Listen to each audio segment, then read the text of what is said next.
பெருமாள்மணி, நயினார் நாகேந்திரனை காரணமாக சுட்டி காட்டி ஏற்கனவே ஓபிஎஸ் வெளியே போயிட்டார், அப்பாயின்மெண்ட் கிடைக்கலன்னு. இன்றைக்கி டிடிவியுடைய பேட்டி அதை தான் உணர்த்துது. அப்போது பாஜகவோடு இவங்க கூட்டணி அமைத்தது ஒருவேளை பேக் ஃபயர் இருக்கோ? இல்லை, அவர் ஒரு விஷயத்தை தெளிவுபடுத்துகிறாரு. என்னென்னா, அதை நம்ம இணைச்சு பார்க்க வேண்டியதாக இருக்குது. எப்படின்னா, நாங்கள் இந்த கூட்டணிக்குள்ளே என்டிஏ கூட்டணிக்குள்ளே போகிறதற்கு அன்பர் அண்ணாமலை தான் காரணம் அப்படிங்கிறத ஐயா டிடிவி சொல்கிறாங்க. ஏன்னா ஐயா டிடிவி இன்றைக்கு மிக நீண்ட நாட்களுக்கு பிறகு ஒரு அருமையான மிக நீண்ட பேட்டியை கொடுத்தாங்க. அதில் வெவ்வேறு விஷயங்களை அவங்க தெளிவுபடுத்தியிருக்காங்க. அப்போ என்னென்னா, இதில் நம்ம ஒன்றையும் தனித்தனியாக பார்க்க வேண்டியதாக இருக்குது. அதாவது நாங்கள் டெல்லியில் போய் யாரையும் பார்க்கல, எங்களை கூட்டணிக்குள்ளே எடுத்துகிட்டு போனது அன்றைக்கு பாஜக தலைவராக இருந்த அன்பர் அண்ணாமலை அப்படின்னு ஒரு இடத்துல சொல்கிறாங்க. இன்னொரு இடத்துல என்னென்னா, இந்த ஐயா ஓபிஎஸ் விவகாரத்தை இன்னும் கொஞ்சம் அவர் சிறப்பாக கையாண்டிருக்கலாம். அந்த இடத்துல நானே ஃபோனில் போனேன்னு சொல்கிறாரு. ஐயா நயினார் நாகேந்திரன் அவர்களோடு நானே பேசினேன், அப்பாயின்மெண்ட் விஷயம், அந்த அப்பாயின்மெண்ட் விஷயத்தில் நானே பேசினேன் அப்படிங்கிறத அவர் தெளிவுபடுத்துகிறாரு. ஆனால் ஒரு இடத்துல அவர் ஒரு சின்ன அதிருப்தியை என்ன வெளிப்படுத்துகிறாருன்னா, அன்பர் அண்ணாமலை அவர்களைப் போல கூட்டணி கட்சிகளை ஐயா நயினார் நாகேந்திரன் கையாளலை. ஆனால் இவர்கள் இந்த கூட்டணிக்குள்ளே இப்போ கூட அவர் என்ன சொல்கிறாரு, நாங்கள் என்டிஏக்குள்ளே தான், எங்கள் ஃபஸ்ட்டு சாய்ஸ் என்டிஏ தான் சொல்கிறார். ஏன்னா இன்றைக்கி அந்த பேட்டி அவர் ரொம்ப அழகாக கட்டியிருந்தார். நாங்கள் ஃபஸ்ட்டு, ஆனால் அதில் ஒரு கண்டிஷன் அவர் சொல்கிறாரு இல்லைங்களா, அது ரொம்ப கடுமையான கண்டிஷன் நல்லா இருக்குது. என்னென்னா, என்டிஏ கூட்டணியினுடைய ஒரு ஆட்சி அதிகாரத்துக்கு வந்தால் அதன் முதலமைச்சராக ஐயா இபிஎஸ் தவிர வேறு யாராவது அஇஅதிமுகலேருந்து வரணும் அப்படின்னு சொல்கிறாரு. நிச்சயமாக இந்த கண்டிஷனுக்கு அஇஅதிமுக ஒத்துக்க மாட்டாங்க இல்லைங்களா. அப்போது இது என்னென்னா, இது இருக்கக்கூடிய ஊகம் இருக்குல்ல. ஏன்னா இப்போ பார்த்திங்கன்னா ஐயா அமித்ஷா ஒரு சில நேர்காணல்களில் இப்போது நீங்கள் என்டிஏ கூட்டணிக்குள்ளேயே ஒன்று நடக்குது. என்னென்னா, கூட்டணி ஆட்சியா இல்லை அஇஅதிமுக ஆட்சியா, முதல்வர் யார் அப்படிங்கிற மாதிரியான அவங்களுக்குள்ளே போகிற போது இன்றைக்கு ஐயா டிடிவி அவர்கள் முன்வைக்கிற அந்த கண்டிஷன் இருக்குல்ல, அதை நிச்சயமாக அஇஅதிமுக ஏற்றுக்க மாட்டாங்க. அப்போ என்னென்னா, ஐயா டிடிவி அவர்கள் கூட்டணியை விட்டு வெளியே வந்துட்டாங்க. அவங்க செகண்ட் ஆப்ஷன் எங்கே போகிறாங்கன்றதையும் அந்த பேட்டியில் ஒரு இடத்துல வெளிப்படுது. என்னென்னா, ஐயா விஜய் அவர்களோடு கூட்டணி வைத்தால் என்ன தப்பு? அப்போது ஒரு நிருபர் கூட கேட்குறாங்க, நீங்கள் அவர் தலைமையை ஏற்றுக்குவீங்களா அப்படின்ற மாதிரிலாம் கேட்கும்போது, இல்லை அதில் என்ன தப்பு இருக்குது, அரசியல் சூழலில் அவர் ஒரு இயக்கம் நடத்துகிறார், நாங்கள் ஒரு இயக்கம் நடத்துகிறோம் அப்படின்றது. அப்போ இந்த கூட்டணி வெளியேற்றத்திற்கு ஐயா நயினார் காரணம் அப்படின்னு நான் புரிஞ்சுக்கல. ஆனால் ஒரு குற்றச்சாட்டை அவர் சொல்கிறார், அது ஒரு இடத்துல சொல்கிறார். ஏன்னா அது ஒரு நீண்ட பேட்டியாக இருக்கிற காரணத்தினால நம்ம ஒன்றொன்றையும் தனித்தனியாக பிரித்து பார்க்க வேண்டியதாக இருக்கிறது.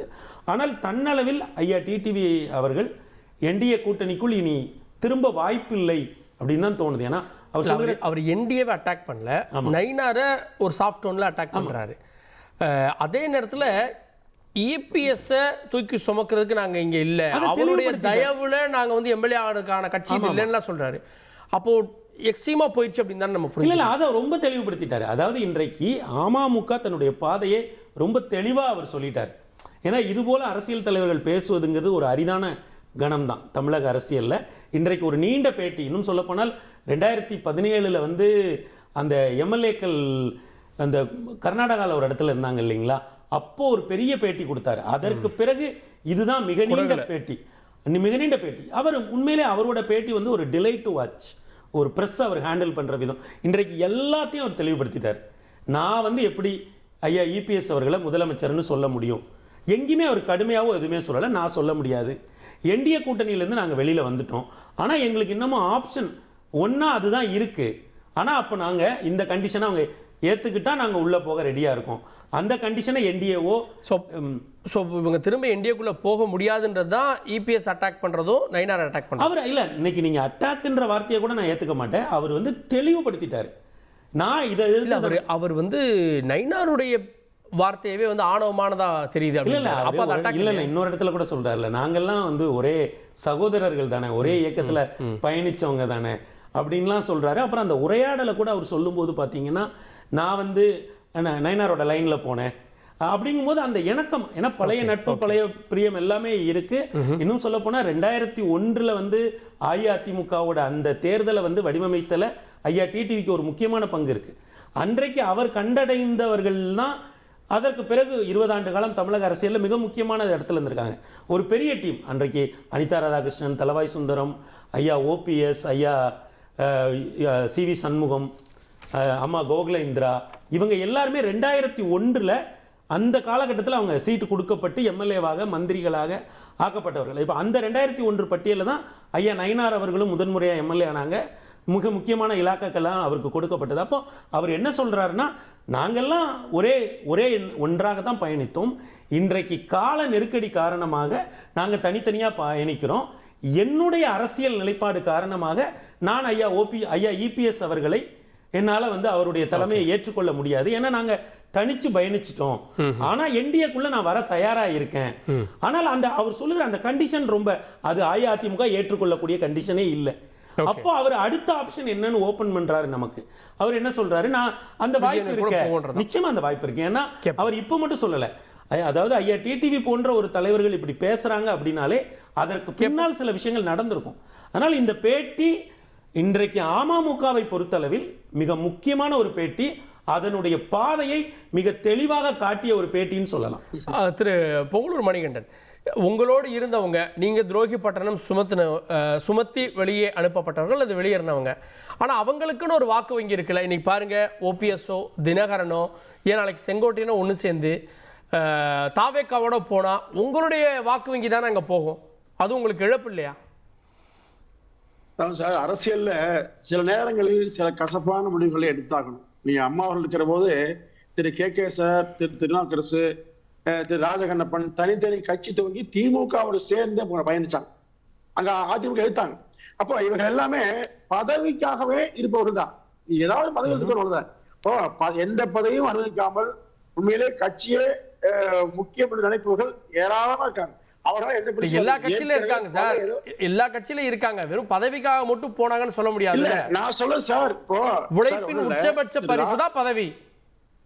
இல்ல சார், திரு ராஜகண்ணப்பன் திமுக போனாரு, திரு திருநாவுக்கரசு திமுக கணிக்கு போனாரு, காங்கிரஸ் போனாரு, திரு கே சாரு போனாரு. பாருங்க, எல்லாமே ஒவ்வொரு கட்சி அமைச்சு போனாங்க. அதே மாதிரிதான் திரு ஓபிஎஸ் ஸ்டாலின் பக்கம் போறாரு. அப்போ என்ன வித்தியாசம் இருக்கீங்க? அம்மா இருக்கிற வரை, எம்ஜிஆர் இருக்கிற வரை என்ன பேசிட்டு இவர்களும் புகலிடமாக அதிமுகவை அழிப்பதற்கான முயற்சி தான். இப்போ சசிகலா நோக்கம் என்ன? யாராவது வரமாட்டாலும் வீட்டில் காத்துட்டே இருக்காங்க. இந்த 4-5 ஆண்டுகள்ல திமுக எடுத்து ஊரக போராட்ட பிரச்சாரம் பண்ணீங்களா? ஒண்ணுமே இல்லையே. திரு தினகரன் பண்ணாரா? திரு பன்னீர்செல்வம் பண்ணாரா? இல்ல மற்றவர்கள் யாரும் பண்ணாங்களா? ஒண்ணுமே இல்லை. அதிமுக குறை சொல்வது மட்டுமே பொழுதுபோக்காக கொண்டு ஊடகத்தில் பேசுவதை தவிர எதுவுமே செய்யல. அப்போ ஒரு துருமை கேள்வி போடாம அதிமுக மட்டும்தான் திமுக தன் வாழ்நாள் எதிரி, அதை கடுமையாக ஏற்றுக்கொண்டு இன்றைக்கு நிக்குது. அப்போ இந்த அதிமுகவை தான் தொடர்ந்து நம்பியிருக்காங்க. அப்போ உண்மையில் எம்ஜிஆரும் சரி அம்மாவும் சரி இந்த இயக்கத்தை என்ன நோக்கத்தை ஆரம்பிச்சாங்களோ அந்த நோக்கம் பழுதில்லாமல் செல்ல வேண்டும் என்று சொன்னால் எடப்பாடி பழனிசாமி என்கிற ஒற்றை தலைமை தான் சரியானது என்று எல்லாமே ஏற்றுக்காங்க சார். அதுல மாறுபட்ட கருத்து சொல்றாங்களா? இல்ல, செங்கோட்டையன் சொல்றது நிபந்தனை இல்லாம வரவே அவங்க தயாரா இருக்காங்கன்றாங்க. உட்கார்ந்து பேசினா சரியா இல்ல காக்கே சார், திரும்ப செங்கோட்டையன் இப்ப சொன்னதுனால பிரச்சனை அல்ல. ஒரு ஆண்டுகளாகவே அவர் ஊடகங்களுக்கு மாற்று கருத்து, இந்த மாதிரி மாற்று கருத்து சொல்லி அம்மா காலத்துல கட்சியில் யாராவது இருக்க முடிஞ்சா சொல்லுங்க, இருக்க முடியுமா சொல்லுங்க. பொதுச்செயல் அனுமதிச்சா அதிமுக பேரே எல்லாம் போயிரு. அப்போ இந்த மாதிரி எதிர்குரல் என்று வந்தால் நிச்சயமாக நீக்க வேண்டும். அதான் அதிமுக.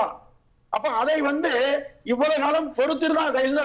ரெண்டையும் பாருங்க, ஒரு புறம் நீக்கிறது உங்க கட்சி விவகாரம், பதவியில இருந்து பறிச்சது. இன்னொரு பக்கம் நீங்க வந்ததால அந்த கூட்டணியில இருந்து வெளியே போறாங்க சார். அது அவங்க விருப்பம் சார். ரெண்டு இழப்பு இல்லையா உங்களுக்கு?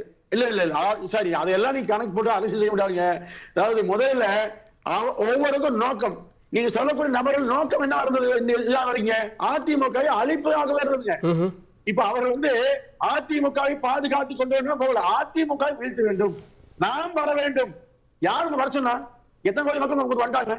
இப்போ இவ்வளவு பெரிய அளவில் மக்கள் அதிமுக ஆதரவுகளில கொஞ்சம் பேர் வச்சுக்கிட்டு அதிமுக அழிப்பு, அதிமுக அழிப்பு சொன்னா எதுக்காக பேசுறீங்க?